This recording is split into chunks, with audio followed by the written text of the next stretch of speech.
ngiyakhetha ngasese kuphakama. Siyabonga bangcwele ukuthi sikwazi ukuphumelela enkonzweni yesabatha la namhlanje. Umfundisi la useThekwini namhlanje, umshumayeli uZulu usendleleni. Uvangeli ujwayele ukubamba inkonzo ngale e-Orange Farm. Sibonga ukuba sikwazile ukuthi sizibheke size phambi kaNkulunkulu sizomkhonza. Esikhathini sanamhlanje uNkulunkulu abantu abasamthandi. Besilalela inkonzo ekuseni kaBaba uMelusi. Inkonzo besiyilalela ekuseni kaBaba uMelusi ikhuluma ngokukholwa ukuthi kuyini ukukholwa. UBaba uMelusi ke ukhuluma ngokuthi abantu bangabantu abathandayo ukubhenefitha kuNkulunkulu kodwa babe bangayigcini imiyalo yakhe. Abantu bayakwazi bafundisiwe, bafundiswa abathumbi benkolo kaNkulunkulu ukuthi kuchithwe imithetho kaNkulunkulu kodwa ingagcinwa yona bese kugcinwa imithetho yabantu. Kuyaye kube nokubuza ke nobaba bekhuluma ekuseni. Uma abantu bathi imithetho bayephula, imithetho abayigcini. Angazi noma singiyashumayela yini, bengikhuluma nje. Kodwa nje ke bantwana bangcwele singabantwana abathandwayo. Sengathi singeke sakukhohlwa lokho. Singabantwana abathandwa uNkulunkulu. Singabantwana abakhethwe uNkulunkulu. Sengathi lokho ngeke sakukhohlwa. Uthi-ke uBaba Melusi imithetho yokuphinga bonke abantu bayigcina. Imithetho yokuntshontsha bonke abantu bayigcina. Bayakwazi abantu ukuthi bathi cha asaphili ngaphansi komthetho. Uma ungabuza ukuthi basho umthetho kabani, ngoba phela kwakuwumthetho kaJehova. IBhayibheli lathi lemithetho yabhalwa ngesandla sikaNkulunkulu, ngomuno kaNkulunkulu. Uma sothi awusaphili ngaphansi komthetho, usukuthi awusaphili ngaphansi komthetho kabani. Uthi inkosi uYashua uma ufunda encwadini kaJohn 14 verse 15 uthi uma ningithanda niyagcina imiyalo yami. Uma ningithanda niyagcina imiyalo yami. Uma ufunda enye incwadi kaMateyu angazi noma u21 yini lapho khona kuqala verse 6 ngicela ukuthi bangitholela yona lapho khona lencwadi ithi akusibo bonke abathi inkosi inkosi abayongena embusweni wezulu kodwa yilabo abenza intando kaBaba osezulwini. Akusibo bonke abathi inkosi inkosi abayongena embusweni wezulu kodwa yilabo abenza intando kaBaba. Ngizama ukuthini ngalokho ukukhuluma? Ngizama ukuthi thina singabantwana abathandayo. Ungayifunda mfowethu incwadi kaMateyu chapter 7 kusuka verse 21. Yeah. Asibo bonke abashoyo kimi ukuthi inkosi inkosi abayongena embusweni wezulu. Yeah. Kuphela owenza intando kaBaba osezulwini. Kuphela owenza intando kaBaba osezulwini. Abaningi bayakuthi kimi ngalolo suku. Abaningi njengoba bakhona namhlanje nangalolo suku lomhla wokuphela bayobe bakhona. Nkosi. Nkosi. Asiprofethanga yini ngegama lakho? Asiprofethanga yini ngegama lakho na? Sakhipha amadimoni ngegama ngegama lakho namademons awakhipha ngegama lakho. senza imisebenzi eminingi yamandla ngegama lakho Senza na. nemisebenzi eminingi nemkhulu ngegama lakho. khona ngiyakufakaza kubo ukuthi Yeah. angizange nginazi Ngiyakufakaza kubo ngithi kanginazi. sukani kimi nina benzi bokubi Sukani kimi nina benzi bokubi. Kusho inkosi le okuthiwa yachitha imithetho. Ithi ke yilaba abenza intando kaBaba osezulwini. Ubaba ekseni uthi imithetho emine yokuqala eBhayibhelini ethi ungabi nabanye uNkulunkulu ngaphandle kwami. Uma ufunda uExodus 20 lapho khona uNkulunkulu asuka ezulwini waletha imithetho emhlabeni. Ithi ke ungabi nabanye uNkulunkulu ngaphandle kwami, kwaba umthetho wokuqala lo. Ithi ke lencwadi kepha ilabo abenza intando kaBaba osezulwini. Ubaba kuseyayibeka intando yakhe. Uthi ungabi nabanye uNkulunkulu ngaphandle kwami. Umthetho wesibili wona uthi ungazenzeli ithombe eyibaziweyo ezingumfanekiso wokusezulwini naphansi kwamanzi naphezulu komhlaba. Ungazenzeli ithombe bese uyikhonza wokusezulwini nangaphezulu nangaphansi kwamanzi nangaphansi komhlaba. Owesithathu uthi ungaliphathi ngeze igama lika Jehova uNkulunkulu wakho.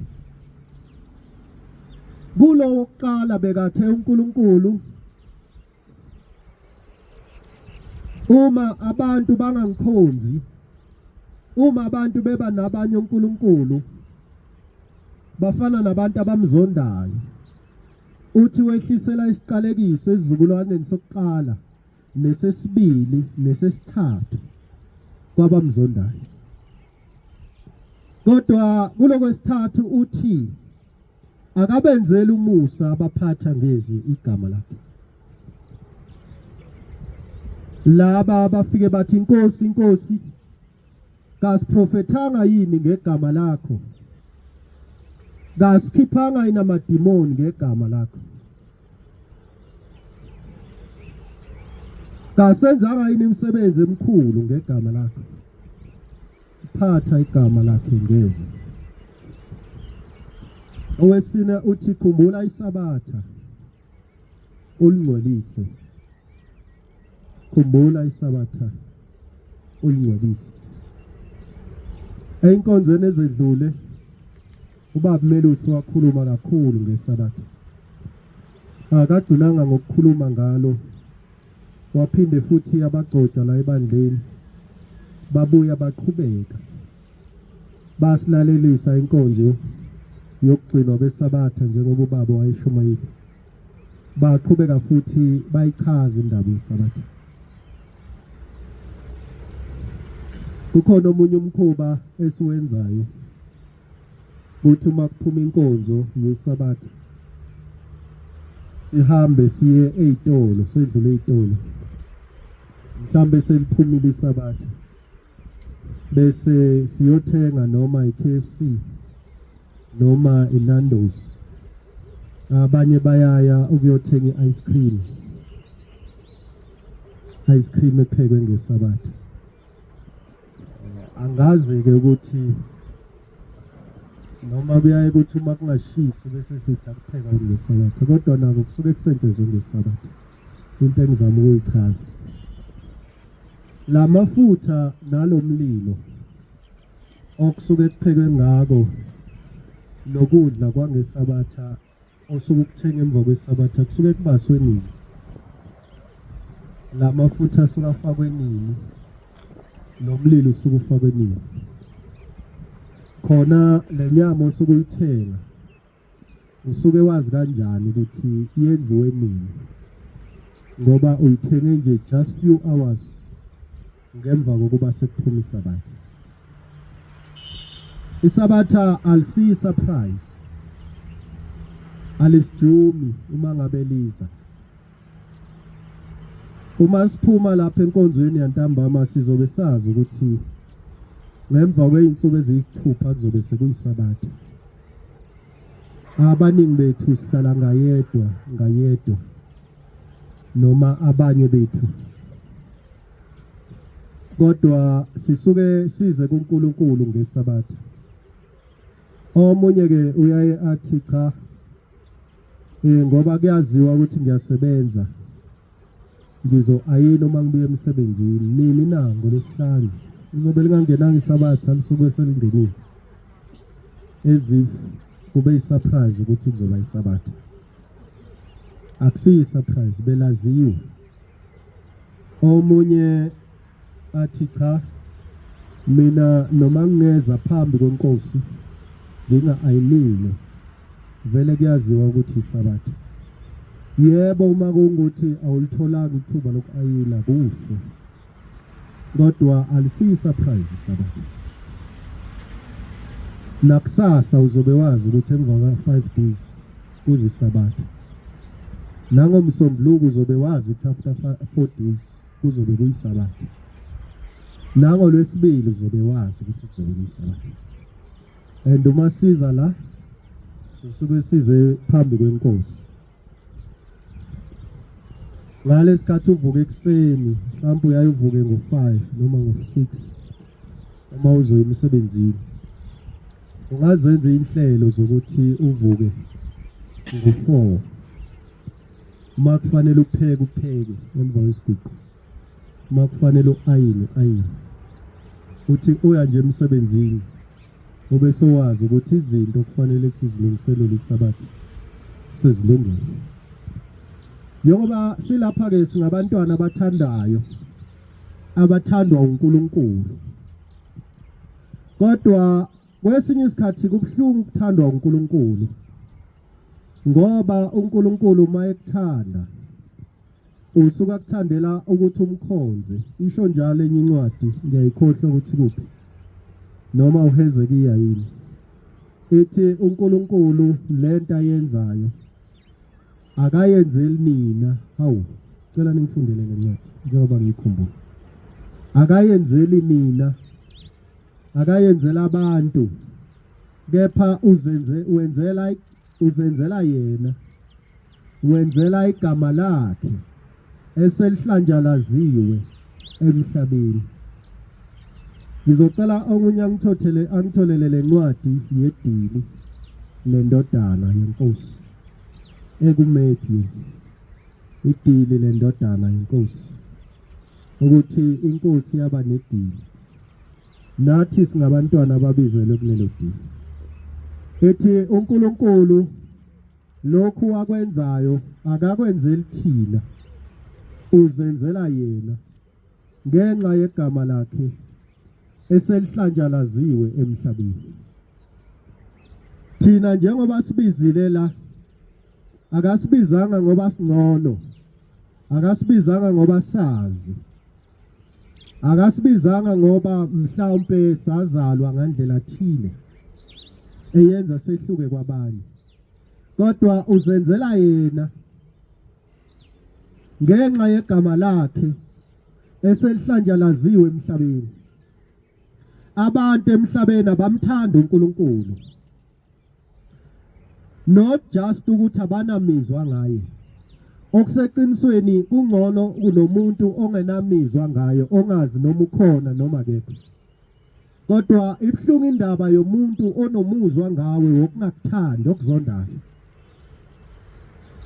Abantu emhlabeni bamzonda uNkulunkulu. Bamsebenzisa njenge device oyayifake uma ngabe sowufuna ukuyisebenzisa. Kukhona i-device ngizokwenza isibonelo nge-device ye-laptop. Uma ngabe uzoyifaka i-mouse le cordless, kukhona lento i-adapter oyifakayo kancane ukuthi i-connect i-mouse ne-laptop. Bese yakwazi ke ukuthi uyi-operate. Ukuze le mouse ikusize kufanele ukuthi ufake le device kule laptop. Ikhona ke into enjalo emhlabeni njengamanje. nesenesikhathi khona ukuthi abantu bamkhumbule uNkulunkulu ngenkathi sekukhona mhlawumbe kubahluphile. Manje ngizama ukuthi singabantwana ke thina abathandwayo, singabantwana bazama ukuthanda uNkulunkulu njengoba sila. Njengoba singabantwana bathanda uNkulunkulu ingakho sizogcina isabatha. Asigcini kwesinye isikhathi ngoba kumnandi. Kuyenzeka line, kuyenzeka kube makhaza, kuyenzeka lishise kakhulu. Kuyenzeka zibe khona nezinye izinto ezipersonal ezibonakala ibalekile. Kodwa siyakwazi siyazama ukuthi size sizovela phambi koNkulunkulu ngoba esithanda. Njengoba silapha singabantwana bazokhombisa uthando kuNkulunkulu. Kukhona lento abayibiza nge-love language. Ukuthi yini oyenzayo ukukhombisa uthando. Abasemhlabeni benza izinto eziningi. Uma uthanda uba selfless. Uhlezi ukhathazeke ngalo omthandayo.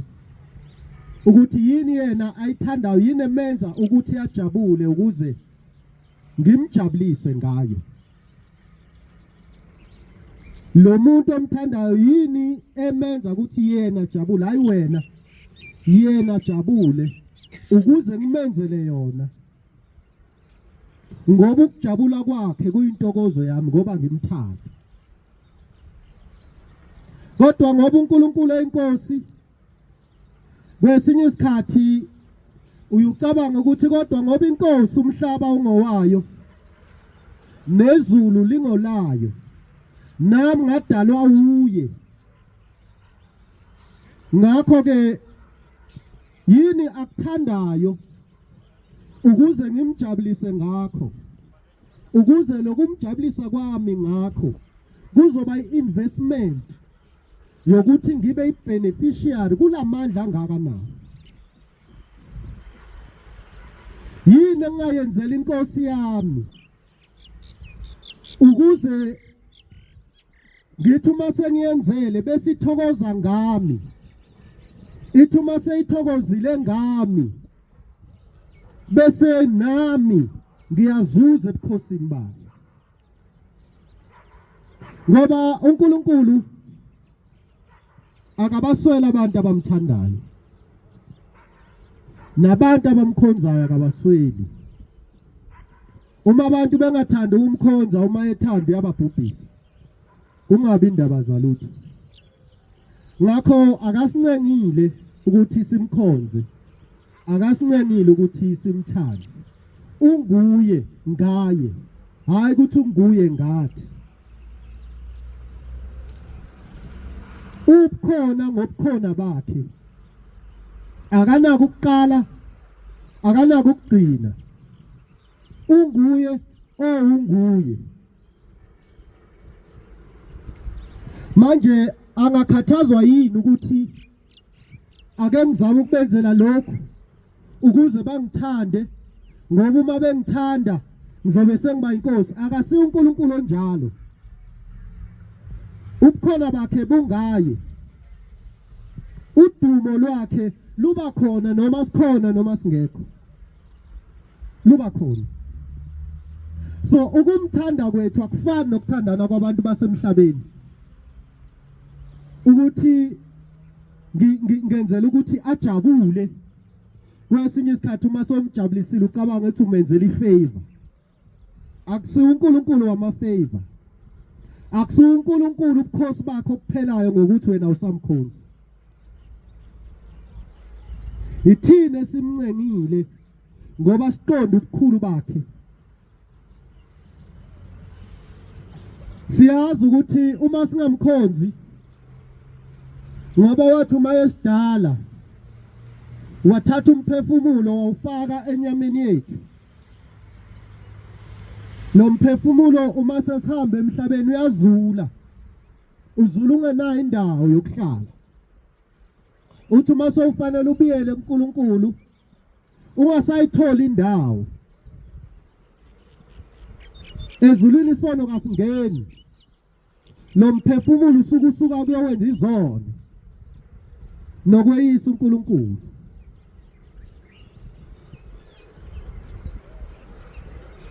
So le mphefumulo wethu kuba uyayube awusabi na indawo yokuhlala ngoba ekhaya lapho wavela khona usuke usungcolile.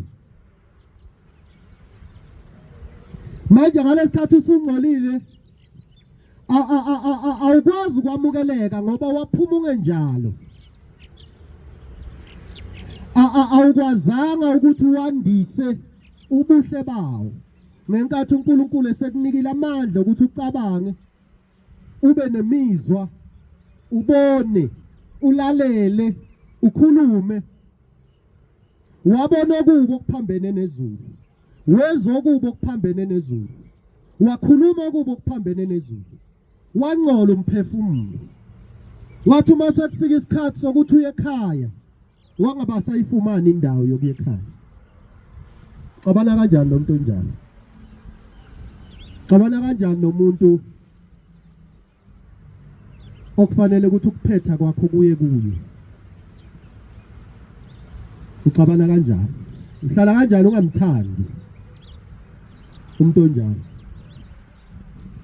Bengikhuluma ke nge-love language ukuthi khona abantu basemhlabeni abanye bathi mina ukuze ungithande ngiye ngibone ngokuthi ukhumbule ukuthi ngizalwa nini, bese ungibabaza ke ngalesikhathi ngizalwa ungikhonze ungenzele nezimbali.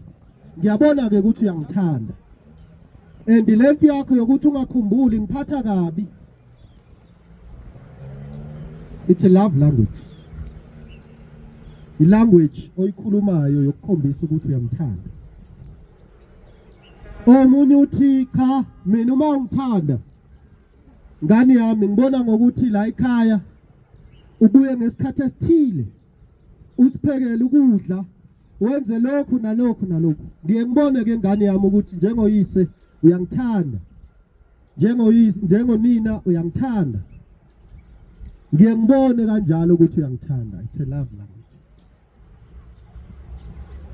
Abanye bathi ngibona ngokuthi ungipha imali, uma ngabe ungipha imali ethile mhlambe sekukhona ne-allowance eqondene nami, ngiye ngibone ukuthi cha uyangithanda. Njengamanje sekuyapostwana, omunye uyayathi ngicela mina kuze ngibone ukuthi uyangithanda, ukuthi ungithathe ungibeke umhlaba wonke ubone ukuthi uyangithanda, ungipost. Ngaleyo ndlela it's a love language. Uma kungukuthi awumpost ungifihleleni, it's a love language. Yinto naye communication kuye.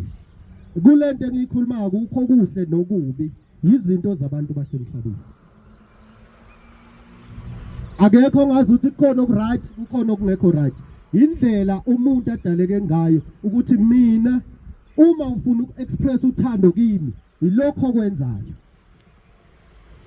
ukuze ngibone ukuthi uyangithanda. It's a love language. Kodwa inkosi la ithi uma ningithanda niyakugcina imiyalo yami. Love language yasezulwini. Uma ningithanda niyakugcina imiyalo yami. So akukhathalekile ukuthi uthi inkosi, akukhathalekile ukuthi bangapha abantu abavusayo, kodwa uma imiyalo ungayigcini, inkosi lokhu ikureceive ngokuthi ungithandi, ithi ngibenzela umusa abangithandayo, kodwa abangangithandi ngehlisele kube isizukulwane sokuqala, esesibili nesesine kwabangizondayo. Isethi uyamzonda, ithi ungabi nabanye uNkulunkulu ngaphandle kwami. Uzibona kanjani ukuthi unabanye uNkulunkulu? Ngenkathi sekukhona okunye okukwazi ukuthi kube namandla ngaphe kwakho ukwedlula ukugcina umthetho kaNkulunkulu, leyo nto isuke isizenza uNkulunkulu ngaphezulu. Le position yokuba uNkulunkulu iyanikeza uJehova kuphela ekukholweni. Uma sekukhona okunye noma omunye ongazibiza ngoNkulunkulu noma uzibone uNkulunkulu noma obizwa ngabalandeli bakhe ngoNkulunkulu, lo muntu uyisitha sikaNkulunkulu uJehova. Usewuphulile umthetho owenza ukuthi sibonakalise uthando kuJehova. Akamthanda uNkulunkulu. Ufisa ngazi ukuthi la kuhleli khona uNkulunkulu ngabe kuhleli yena. Ufisa ngazi ukuthi nezulu nomhlaba ngabe kadalwa uye. In actual fact, userecruiter bonke laba bantu abangabalandeli bakhe ukuthi bamhlasele uNkulunkulu, bamtshele emehlweni ukuthi wena usiye uNkulunkulu, nangu uNkulunkulu. Umthetho oqala usuphulile. Uthi ke uNkulunkulu uma ningithanda niyawugcina imiyalo yami. So njengoba sila sigcina lesi sabatha sithandiwe uNkulunkulu. Uthi ke ubaba Melusi ngelinye ilanga uNkulunkulu uyahlupheka. uNkulunkulu uyahlupheka. Angazi ngiyimagine ukuthi ngebala uyahlupheka. Ungathini wena? Uyinkosi. Udala izulu njengoba uIsaiah esho athi izulu lesihlalo sakhe sobukhosi, umhlaba uyisenabelo sakhe.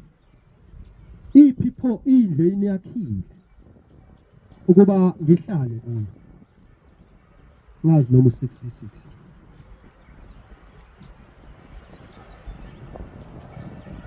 Uthi ke ungenza njani wena? Unezulu lakho, kuney'ngelo sezikukhonzayo umzuzu nesikhathi ziyasho zithi bayede Nkosi yezulu nomhlaba, uphakeme Nkosi yezulu nomhlaba, ungcwele Nkosi yezulu nomhlaba.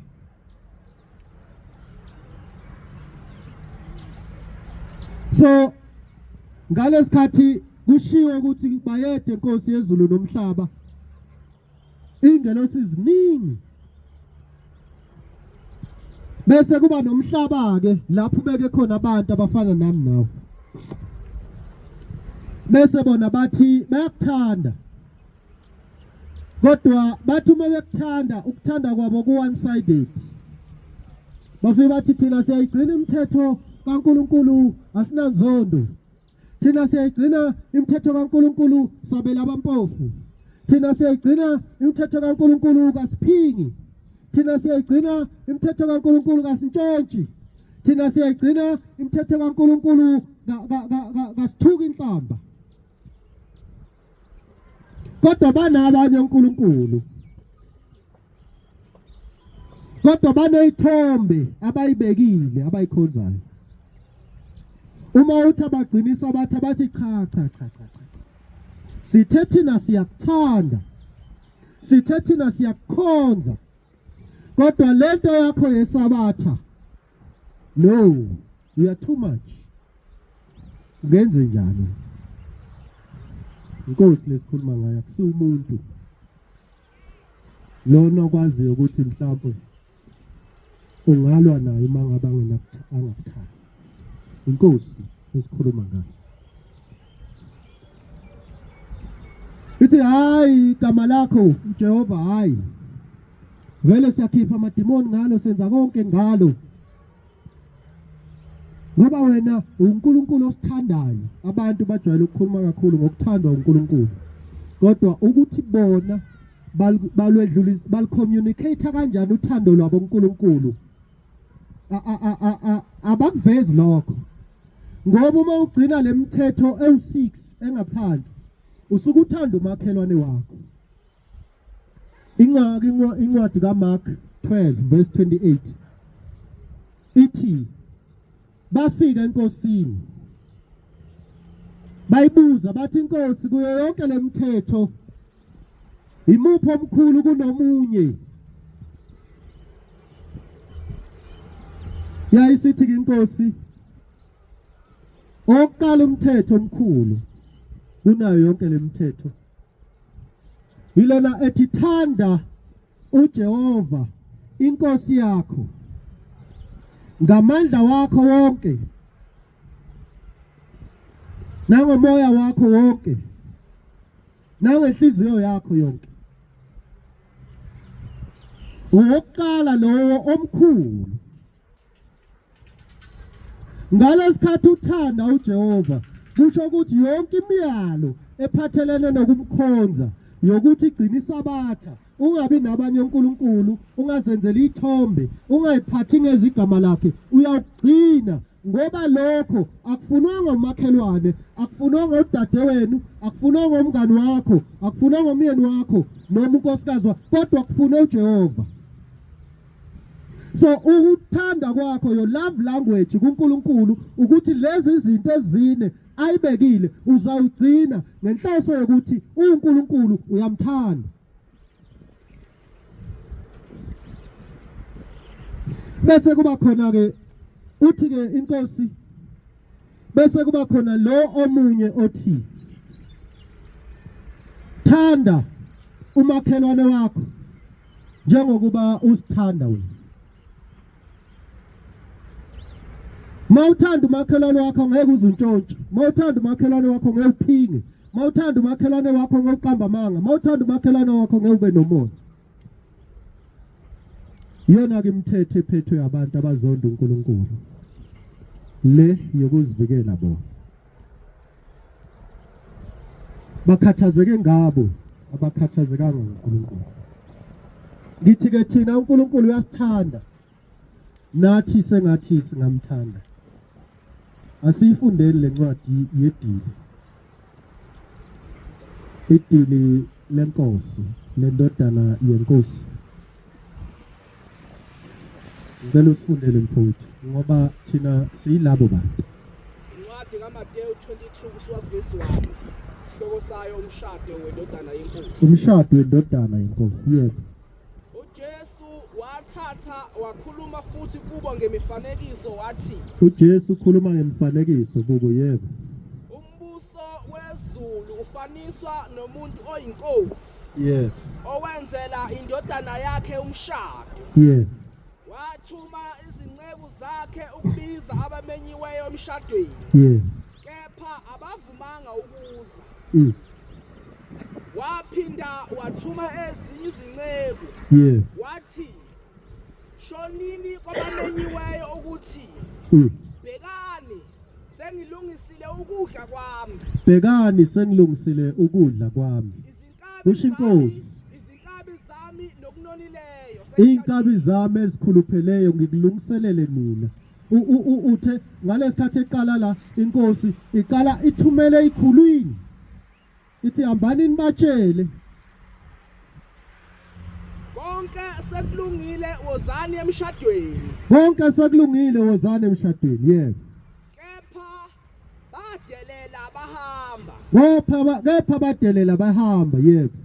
Omunye waya ensimini yakhe. Omunye wasuka ensimini yakhe wathi hey baphendula kuyinceku yazi mina namhlanje bengihlela ukuthi ngizoya esivandeni sami.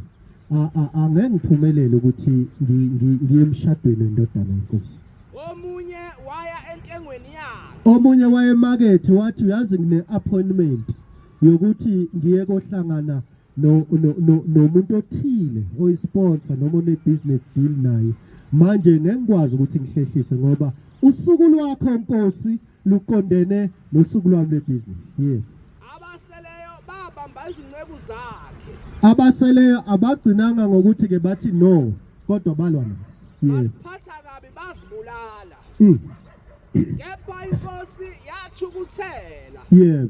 yathuma amabutho ayo Yeah. yabulala labo babulali yashisa umuzi wabo Yeah. khona yathi ezincwewini zayo Yeah. umshado usulungiselwe Umshado usulungise. Ayibambe lapha. Uzophinda uqhubeke nayo. Uyazi njalo mangifunda lencwadi ngiye ngikhumbule indaba kaBaba uMelusi. Ethi ingelosi uma ikhuluma nabaholi ike yathi iyabheka yathola inkosi langa isezibeni ngalesikhathi sezibeni amanzi wayezafika angazi noma okhalweni noma esifubeni wayesebuza unkosazane kuyinkosi ukuthi awu baba wasemanzini uyapapatisa yini yathi inkosi langa cha ngangipapatisi lokhu izinyembezi zamaNazaretha ayakhala emhlabeni athi kanti sengashonaphi kanti sengayapi cha kangibhabhatisi mntanami lokhu izinyembezi zamaNazaretha emhlabeni ayakhala athi kanti sengashonaphi ngakho ke hamba uye ngicela ukukhuluma ilanguage yasezulwini eyakhulunywa njengokuba kwashiwo hamba uye kulomfana noma ke ngithi indodana okuba uMelusi umtshela ukuthi akangakheli ibandla likaJehova afundise abantu ukuthi uJehova ukhonzwa kanjani uyakukwenza lokho ngokuthathela ezimfundisweni zikaBaba naseyintshumayelweni zakhe njengokuba wayefundisa amaNazaretha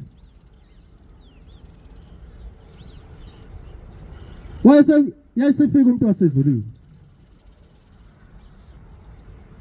ubaba akwehlanga kahle lokho ngenkathi umuntu wasezulwini efikile eyinsukwini wayefike ngazo from 2006 ubaba uthi ngabazisa abagcotshwa ukuthi kukhona isimo esinje umuntu wasezulwini uthi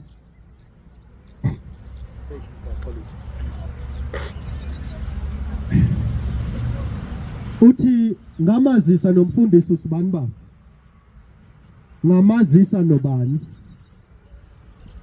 kodwa yini eyenzeka umshado wendodana yenkosi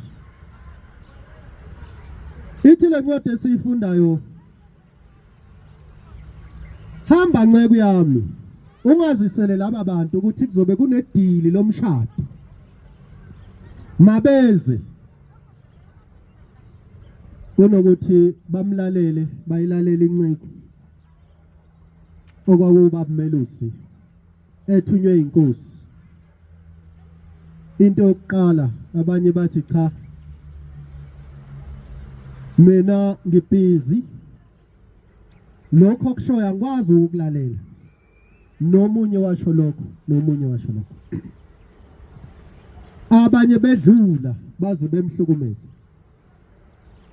ngo-August kwathunyelwa abefundisi ngathi babeza la ku-14 abagcotshwa babekhona babeke omemezela ukuthi sebamnqume ebandleni angabikho ngixolele bathi sebamnqume ebandleni ukuthi angasabe ilungu lebandla kuningi ukuhlukunyezwa edlula phakathi phansi kwakho asiyiqhubeke le ncwadi ukuthi kwase kwenzakala hayi mina ngibhizi uma ethunyiwe uMelusi uthini ngobani osesihlalweni ngoba nje akasiye wakwaShembe ke manje sithini thina ke siyilabo bantwana okuthiwa babizwa la ekuqaleni lento yayinhle yayenzelwa amaNazaretha ukuthi amaNazaretha kulolusizi wayekhala ngalo ukuthi inkosi langa seyayaphi bese bekhishwa kulo. Angisho ukuthi sasingeke sifike thina ngoba ubuNazaretha bubrod, kodwa abasekhaya babevele beba abantu abakhulu ezulwini okungamaNazaretha babe nenhlanhla, kodwa baze bayibona incebo. Qhubeka mfowethu. Khona yathi ezincekweni zayo umshado usulungiselwe. Ngengisakwazi ukuhlehlisa ukuthi abakwemukeli ebuhleli noma bayakwemukela, kodwa ngengisakwazi ukuhlehlisa. Kepha abemenyiweyo bebengafanele. Kusho ukuthi laba bantu bawubameme bazisa ukuthi ushambe wathi singabahlabela abangasekho, ushambe wathi singabalanda abadala, ushambe wathi singabiza ngoma, ushambe wathi singayikobhula, ushambe wathi singakhonza amadlozi, ushambe wathi singayihlanganisi nabakhuluma nabangasekho ngokwabo. Kusho ukuthi bebangafanele.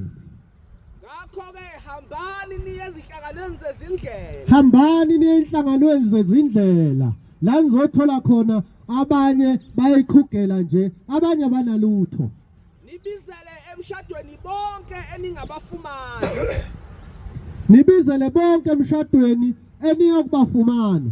Lezo zinceku zaphuma zaya ezindleleni. Nibize noma uba.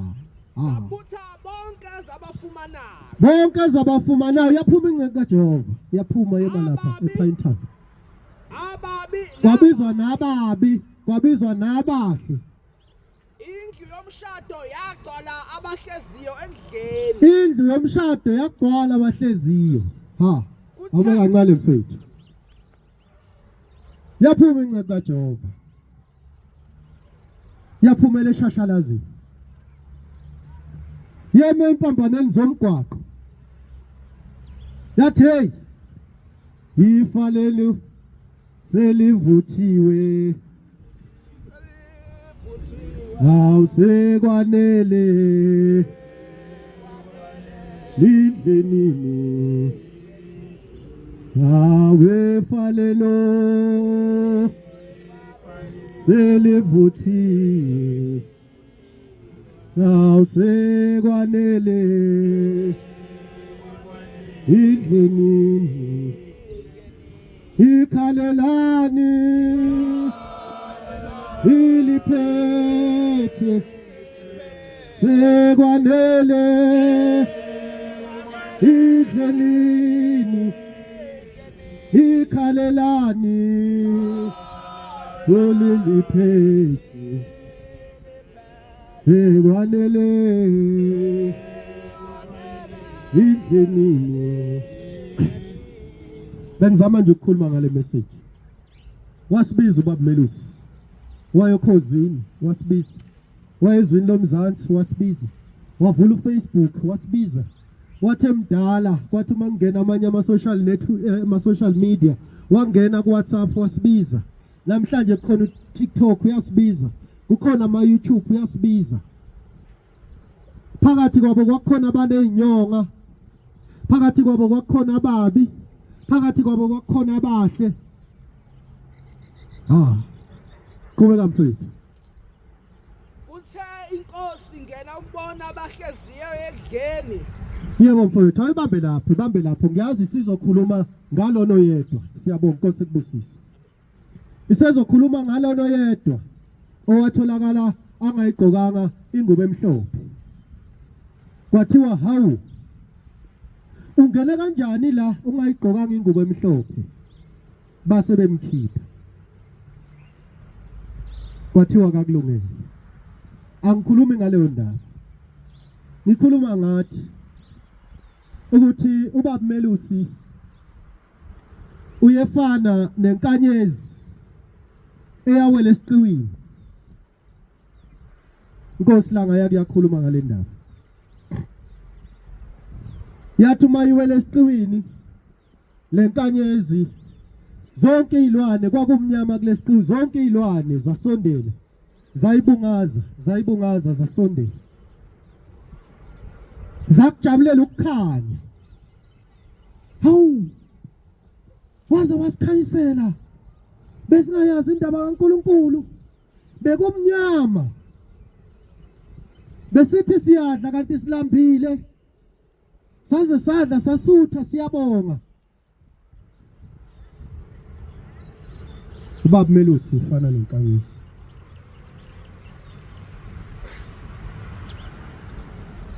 the more ngikhuluma the more lamanzi aphuma ngazi ukuthi asuka buyaphi mhlawumbe uba enhle ubaba Melusi ufana naleyo nkanyezi ethi ke inkosi langa yathi uma iwele esiqiwini lenkanyezi izilwane eziningi zayibungaza zibabaza ubukhulu bayo zibabaza ubuhle bayo zibabazi kakhulukazi ukukhanya kwayo izwi esilethulela ubaba Melusi liukhanya lehla ke ezulwini yehla ke lenkanyezi kwase kuba khona ixoxo maningi amaxoxo esinawo la emhlabeni maningi amaxoxo amanye amaxoxo siwabona la kuma social media amanye amaxoxo siwabona kuma podcast umuntu asuka hamba indaweni xoxo lihambela nje ukuthi liyothi ubaba uMelusi akayona inkanyezi lokhu kukhanya akuphethe lokhu kukhanya naye njengexoxo angakwenza maningi amaxoxo bathi ke uthi ke inkosi lasuka iselesele lathi hayi akukhona ukukhanya lokho yina hayi nje ukuthi uthanda uba mkhulu ufuna nimkhonze hawu thina sibona ukukhanya nje naku nawe nje uhlele ekukhanyeni ithi hayi akukhona ukukhanya lokho ukuthi nje ngikhona ngoba ngiseduze kwakhe wenza ngathi uyakhanya uyanikhohlisa hawu kahle kahle nami nginganikhanyisela ukuthi nje angikase nganikhombisa ukuthi ngiyakwazi ukukhanya kusho ixoxo hawu sonke lesikhathi sihleli nawe nje bafo yini indaba ungakhanyisi hayi ukuthi mina ngiphaphi nani ukuthi uyaphapha hawu uyabona nani nje seniphaphathekile nilandela umuntu ulandela nje inkanyezi angiyazi lento yaphi hawu kwase kuba khona nabanye abalandeli bexoxo esiqhulu bathi hayi ungazi uthi kodwa yazi selesele liqinisile yazi selesele liqinisile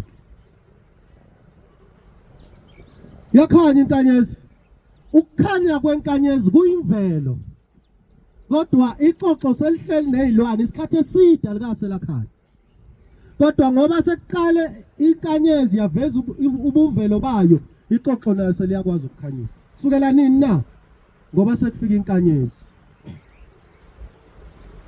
inkanyezi inobona inokukhanya kwexoxo cha ngoba kuyo kuyimvelo hayi nani nje ngempela senze niyambungaza niyibungaza nje ngempela inkanyezi ngoba naku izelelo ukukhanya okuyifake hawu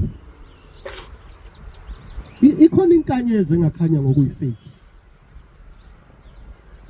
hayi fake le insuku ezintathu nje kuzobe sekuphelile siyayazi lento siyayazi hawu usuyayazi njengoba besihleli nawo wenze nama reference okubhlungu ukuthi zikhona izilwane ezalandela ixoxo zalandela ixoxo sathi hayi ngeke ngikhanye eduze kwakhe Asambeni mina ngizonikhanyisela ngazi ukuthi bayaphi. Khanya phela manje asekho laphana usasitho umuntu khanya phela. Bathi lafutheka. Khanya phela lafutheka. Ngalesikhathi lapha ebumnyameni liyezwa kuyabatshazwa ngale Tuhame uyingwe ngalesikhathi kuthi uyingcwele ngale kukhanyeni lona lifutheka kakhulu lizama ukukhanya. Maningi amaxoxo. Hawu khanya phela lafutheka. Lifuthwa ukuthi inkanyezi iyaqhubeka nokukhanya laze layitsakela ngamathe. Bathi lagcina liqhumile. Bathi ukukhanya kwaba khona kwaba yiloko okusabisa okuphumayo nje emzimbeni malikhula lagcina liqhumile.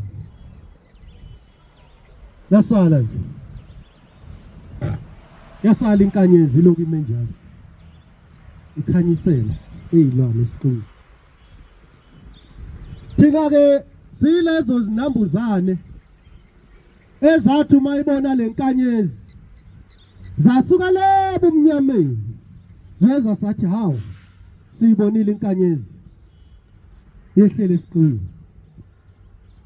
Sho njalo ingoma Jerusalem Bethlehem Jerusalem Bethlehem awezaze izitshelile umsindisi awosezelwe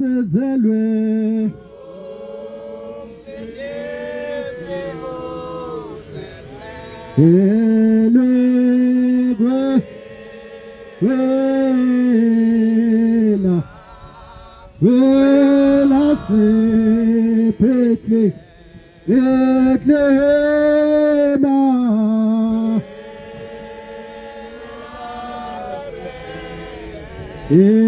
Emagwe Wela Wela se Bethlehem.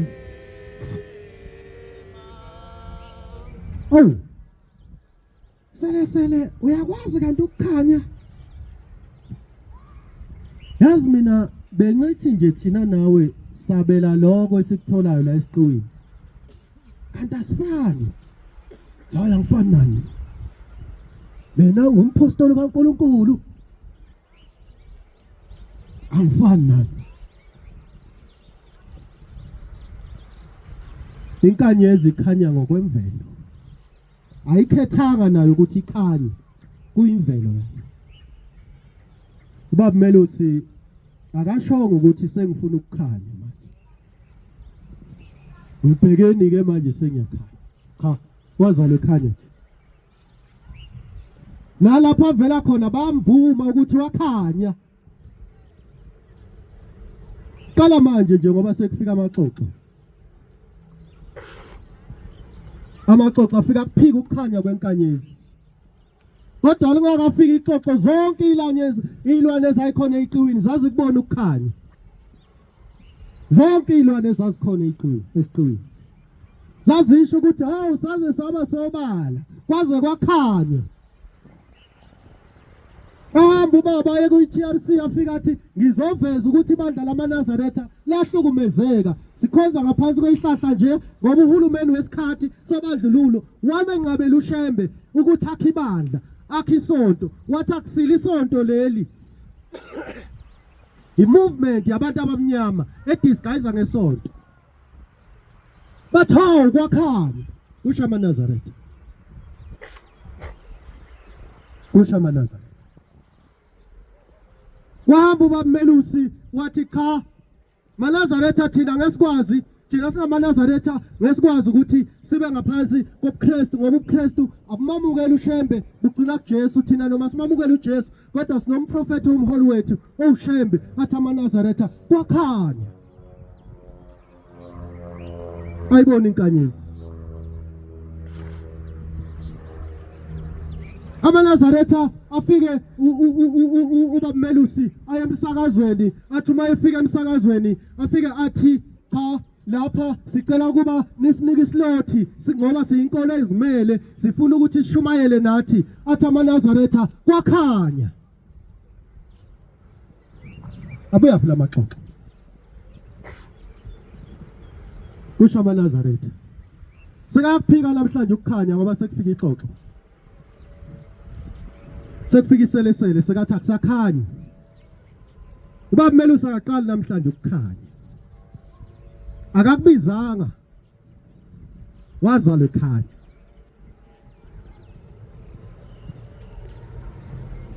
asuke ubaba Melusi bathatha umholo khona ngesikhathi bamise inkantolo afika ubaba Melusi afika enze legal advice kuthi hawu kwakhanya namhlanje lokukhanya sekushoniphi akusayona inkanyezi manje ngoba abantu abakhulele laphana bayasho bathi thina sakhula ngaphansi kwakho ikhasethi lakho langiphendula ngase ngaba iNazaretha incwadi wayibhala ethi Shembe nobuNazaretha izwi lezulu langiphendula kusho amaNazaretha namhlanje kushonephi lokukhanya shonephi akusayona inkanyezi namhlanje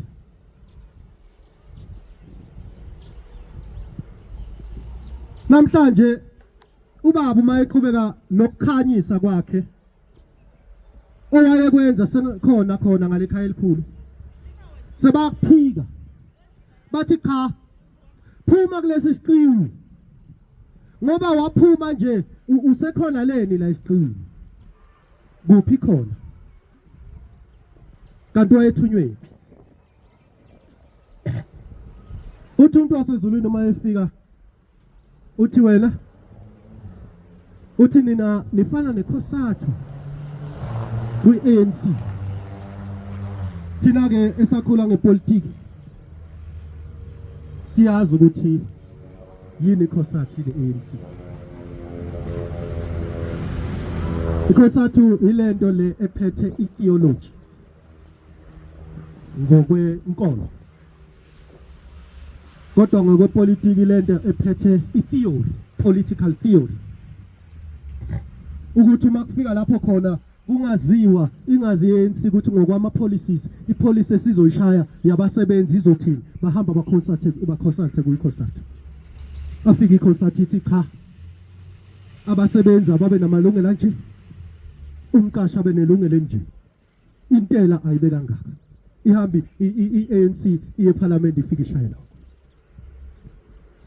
ifike ibuze ukuthi manje mayelana nokuthi ke siyicommunist noma siyini senze kanjani kuthiwe cha sebenzisani lokho ihambe iANC yeParliament ngoba iyona ephethe ngokwemvelo yayo iANC ayina theory uhulumende kodwa ama-communists ane theory itheory anama policies lokho kubizwa ngabo Leninism Marxism uyako consulta kuyo ukuze uguide the current government but according to this theory this is how ukuphi la kufanele siphume khona uthi umuntu wasezulwini nina nifana nekhosathu kwi-ANC abantu emhlabeni abayazi ikhosathu kodwa bazi i-ANC kodwa iANC ifidwa ikhosathu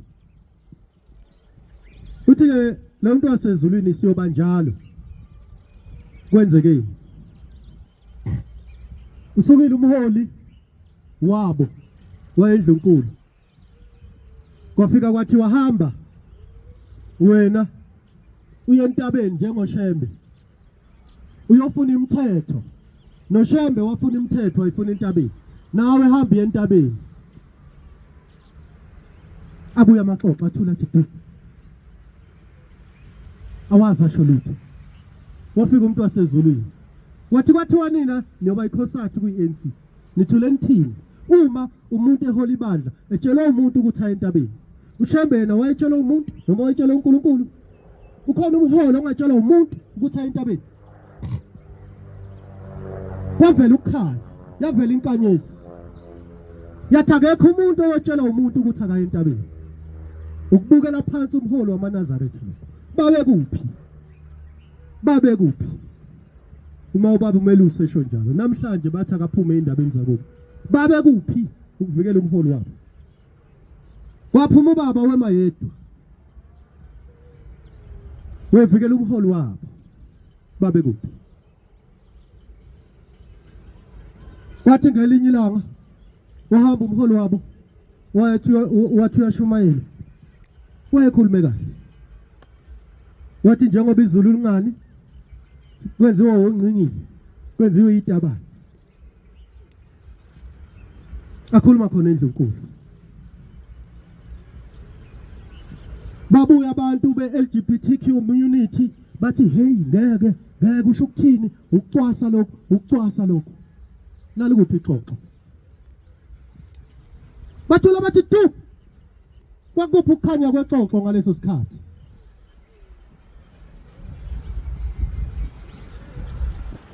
Waphuma ubaba weme entabeni zasokhozini.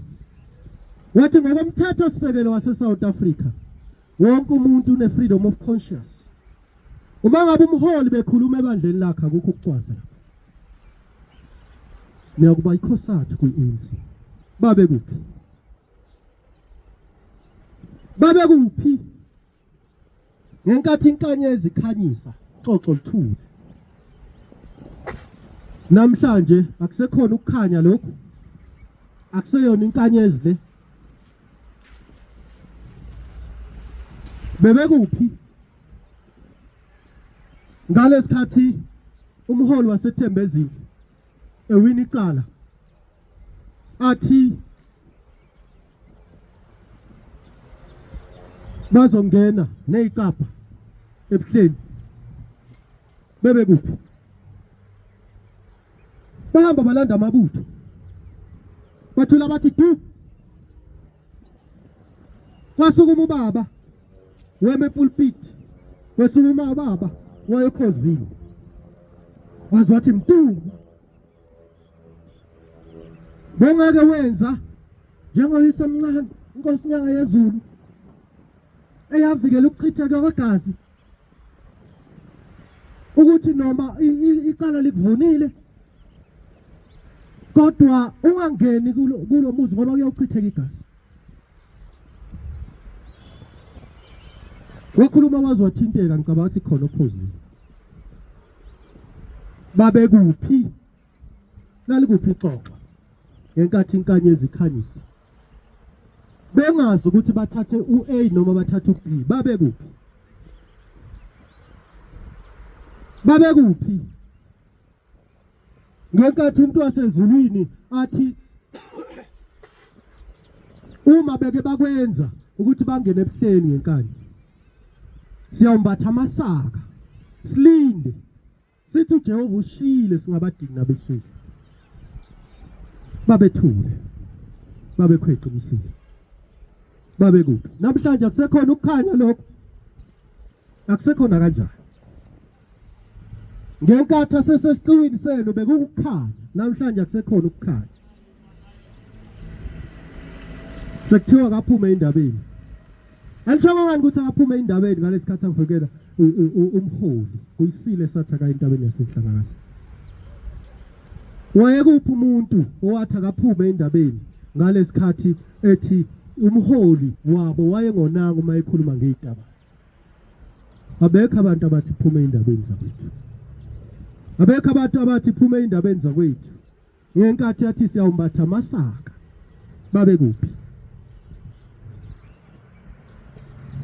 Kungadala unini sengiyalibala. Kodwa igameko zibeningi. Ngenkathi bengazi ukuthi isikhulu sabo sisepulpit noma siphambi kwamakhosi. They were lacking in theory, the theology. Babengazi. Iqiniso lithi bebengazi. uma sekukhanyiswa sokufanele ukuthi uloko ukukhanya kucishwe. Akusekhona ukukhanya namhlanje ngoba naku sekulungisa amaphutha wethu. Ngiyaxolisa abangcwele ngokudla isikhathi. Bengazi nokuthi ngizokhuluma kanje, ngikhulume lento. Kodwa singabantwana abathandwe uNkulunkulu. Singabantwana basezulwini. Singabantwana abakhethiwe. Ubaba uMelusi kithi uyafana noMesaya.